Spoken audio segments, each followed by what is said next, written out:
बुलेटिनची सुरुवात एका महत्त्वाच्या बातमीपासून करूया। नवी मुंबईतील खारघरमध्ये अत्यंत भीषण असा अपघात झालाय। कारने एका वृद्ध महिलेला उडवल्याने त्या महिलेचा जागीच मृत्यू झाला। या अपघाताचा संपूर्ण व्हिडिओ सुद्धा आता समोर आलाय।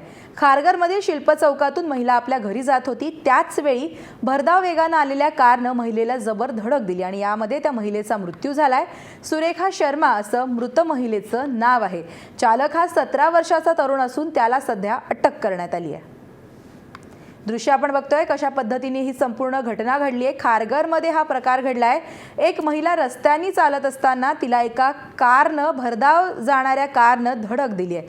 अधिक अपडेट जाणून घेऊयात। आमचे रिपोर्टर शैलेश तवटे सध्या आपल्यासोबत आहेत। शैलेश, दृश्य आपण बघतोय नेमका कसा प्रकार घडला, काय अपडेट्स मिळतायत? दर्शना, ही दुपारची घटना आहे आणि जी सुरेखा शर्मा ही महिला आहे ही शिल्प चौकाच्या परिसरामध्ये एका दुकानातून वस्तू घेऊन आपल्या पलीकडे रस्ता क्रॉस करत होती आणि घरी जात असताना अपघात घडलेला आहे।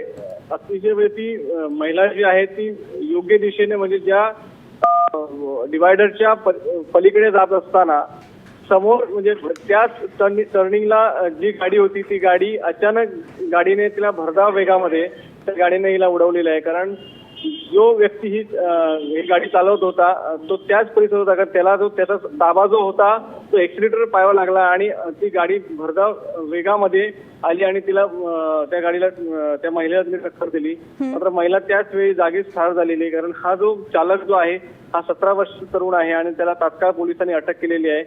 सर्व जे काही त्या गाडीमध्ये अजूनही काही जण मित्र होते त्यांच्यासह चौकशी सुरू आहे आणि त्यामुळे तात्काळ अटक केल्यानंतर तपास जो आहे तो पोलीस करतायत। अगदी थँक्यू शैलेश या सविस्तर अपडेट्स बद्दल।